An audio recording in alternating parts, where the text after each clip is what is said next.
As I get older, I find myself drawn to media that was either made or is set before the 90s. I was a teenager when the internet became widely available, and with the advent of smartphones, I sometimes crave storytelling where it wasn't possible to reach people any moment of the day. When I saw the logo for This Bed We Made pop up on the PlayStation Store, I was instantly intrigued, and I'm glad that I took a chance on this easily overlooked gem. Developed by Low Birth Games, This Bed We Made puts you in the sensible shoes of Sophie Roy, a hotel housekeeper working in Montreal in the mid-1950s. You'll spend your time talking to your coworkers, avoiding your bosses, and making sure the rooms on your assigned floor are neat and tidy. What, that doesn't sound riveting? Let me go a little deeper. See, Sophie has a bit of a snooping problem. Actually, she's compelled to snoop. Sophie can't resist the allure of a letter carelessly left out in plain view, a scintillating photograph, or a locked suitcase.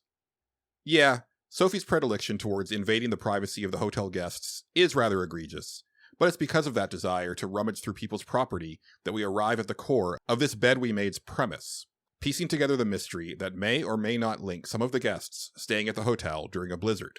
This Bed We Made takes many of the design sensibilities of modern computer adventure games and uses them to great effect. The dialogue and decisions you're able to make when talking to the various other hotel employees will feel right at home to anyone who has played a Telltale game, and the inspection and light puzzle solving bears more than a passing resemblance to LA Noire, especially when considering the time period. That time period and setting are masterfully pulled off. From the moment I took control of Sophie, I felt transported to the distant past, which is one of the things I love most about video games. Being able to experience life through the eyes of someone entirely different from my own experience is always a delight, and This Bed We Made completely nails the vibes it's going for, even if it's not going to win any Best Graphics awards. It kept me fully grounded in the little microcosm of the hotel, and I was completely swept away by the story once I finished cleaning my first room. This lavish attention to detail extends to the characters, for the most part. Beth, the hotel receptionist, is written and voiced like a true Hollywood star of the era, while Sophie is a believably meek and unassuming protagonist, perfect for escaping guest notice to go about her invasive business.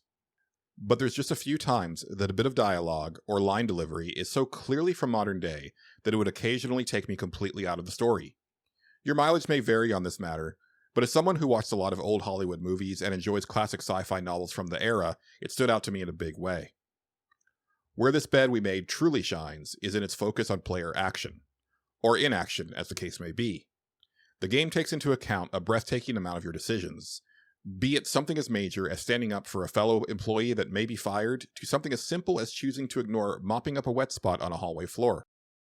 You'll encounter a truncated version of old BioWare relationship mechanics, and forgetting to cover your tracks could have a wide-ranging effect on the outcome of your time at the hotel. I felt free to craft my own version of the events of the game, and it was cool to see how things would play out. That freedom comes at a cost, however, and that cost comes in the form of scope. This Bed We Made is an extremely modest game in terms of how much you'll get to see and do. Beyond the hotel lobby and the floor that Sophie is assigned to, there isn't much more of the hotel that you get to explore, and the mystery you're trying to solve doesn't extend far beyond those borders. That's not necessarily a bad thing, but I absolutely wanted more than what my 5 hours through the story afforded me. I would have loved a longer, more involved story surrounding Sophie and the people working at the hotel as she solves multiple smaller mysteries as people check in and out of the hotel, but at the end of the day, you'll only be getting to the bottom of the initial puzzle you're presented with. I had a blast with This Bed We Made, and the fact that my biggest complaint about it is that I wanted more should speak volumes. It's clear based on the number of trophies I missed, as well as the possible ending variations, that the developers intend for the game to be played several times. That's all well and good, but I'm crossing my fingers for a sequel that expands on this premise. It would be great to see how Sophie's obsession with prying into people's personal lives begins to impact her own life, for example. But I digress. This Bed We Made is as unassuming and easily overlooked as its protagonist, but like Sophie Roy, there's a lot more going on here than at first glance. I'm giving This Bed We Made an 8 out of 10. And thanks for watching this video review. Once again, I am a podcaster, not a video editor, so I appreciate you sticking through with this admittedly scuffed and low-effort video review. But subscribe for more of this type of quality content. Thank you.